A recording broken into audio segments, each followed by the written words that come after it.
Et puis comme on continue avec des tarifs, je passe la parole à Madame Bagnol-Nittard.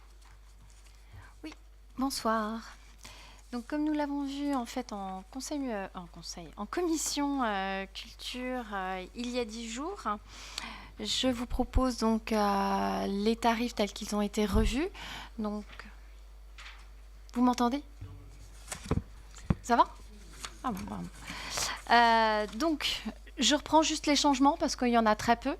On a pris le principe de ne pas tout bousculer et donc de faire une augmentation de proposer une augmentation sur certains tarifs, en sachant qu'une modification commence par ce qui n'est pas une augmentation, mais juste reprendre le 4 € pour les séances cinéma, parce que nous avons une soirée cinéma qui est concoctée par l'équipe du THV, et de ne reprendre que le tarif 4 € et d'oublier le pass pour la prochaine saison, parce que tout simplement la première proposition cinématographique, on a l'obligation de la part du producteur de proposer une séance gratuite, donc elle sera offerte gratuitement à l'ensemble de la population qui se présentera ce soir-là, et ensuite 4 € pour chacune des propositions à suivre de cette soirée cinéma qui compte donc 3 représentations. Ça, c'est un premier changement. Le deuxième, on a souhaité justement retravailler en fait les tarifs des abonnements et non plus les tarifs à l'unité. Et donc, on propose une augmentation d'1 € par spectacle, que ce soit pour les abonnements 3 spectacles ou que ce soit pour les abonnements 5 spectacles et plus, qui ont un impact sur le plein tarif et sur le tarif partenaire. On tient à conserver en fait les mêmes tarifs pour les tarifs réduits, pour permettre un accès facilité à toutes les personnes en situation un petit peu plus fragile. Voilà pour les tarifs du THV. Ils seront, ceci dit, pour information, il y a en ce moment une enquête qui se fait auprès de l'ensemble des publics. Donc, vous avez probablement été destinataires tous de cette enquête. Je vous remercie de bien vouloir justement y répondre. Ça nous permettra sur, je pense, la saison 2019-2020 de refondre les tarifs et de voir si effectivement c'est concordant par rapport aux attentes des publics questionnés. Donc voilà pour le THV. Au niveau de la médiathèque, nous avons unanimement consenti à ne procéder à aucun changement de tarif. C'est assez cohérent avec ce qui se passe sur l'agglomération au niveau de l'accessibilité et dans l'attente d'une nouvelle directrice qui devrait prendre ses fonctions fin mai. Voilà, je pense qu'il est bon ton d'attendre et d'accueillir cette directrice et de retravailler sur le projet de la médiathèque. Voilà, je suis disponible pour des questions si besoin. Bien, y a-t-il des questions? Monsieur Daniel. Alors sur l'étude des tarifs, vous venez d'y répondre. On avait une question par rapport effectivement au futur départ de la directrice des affaires culturelles.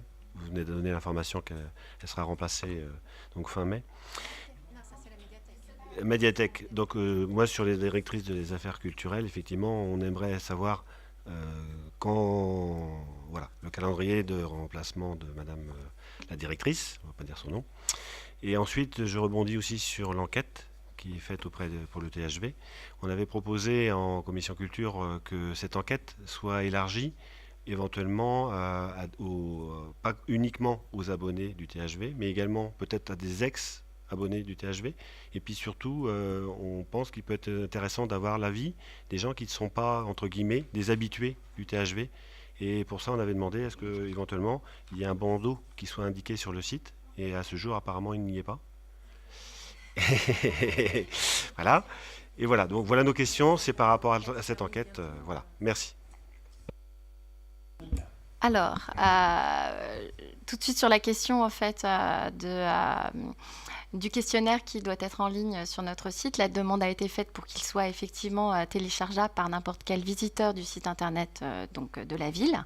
Donc ça va être fait, la demande est en cours, mais voilà, il faut aussi le temps pour les services d'assurer cette prestation. Donc ça, pour le départ, effectivement, Brigitte Linef comme on prendra sa retraite en fin décembre 2018.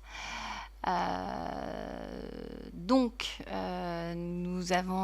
sommes en train d'élaborer en fait le profil de la personne qui viendra succéder à Brigitte. Il y aura une parution comme ça a été le cas quand elle a postulé au départ de Michel Auger, donc dans différents supports, que ce soit et auprès des collectivités et plus largement dans le monde du spectacle, sur des revues spécifiques.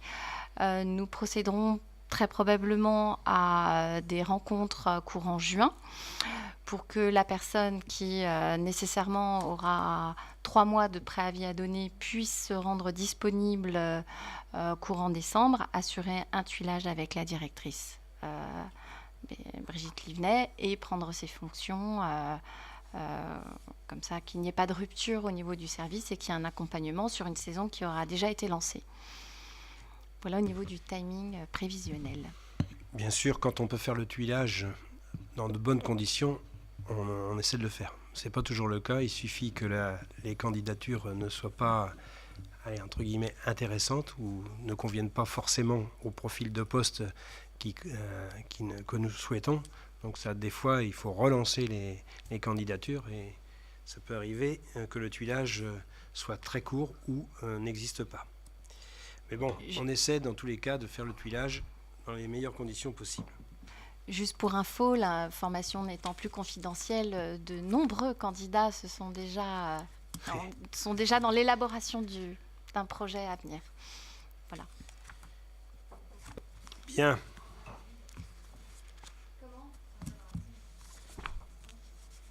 Attendez, reprenez la parole dans le micro parce que je n'ai strictement rien entendu. Non, juste Madame Nittard disait qu'il y avait déjà des candidats qui s'étaient proposés sans avoir eu d'offres de diffusées, de parues, ni un profil d'établi. Dans le monde culturel, tout se sait. Pas que dans le monde culturel. C'est pas forcément curieux, c'est par rapport en fait au projet du THV, par rapport à la renommée aujourd'hui du théâtre, de sa programmation et des ambitions qui sont affichées. Il y a de nombreuses personnes qui souhaitent participer à ce beau projet. Au-delà, en même temps, nous recherchons une directrice des affaires culturelles et pas seulement un programmateur pour le THV et un directeur de salle. Donc ça suppose que la personne a effectivement un profil assez complet. Bien. D'autres questions? Non? On passe au vote. Alors, pour cette délibération numéro 6, qui est contre? Qui s'abstient? C'est un vote à l'unanimité. Je vous en remercie.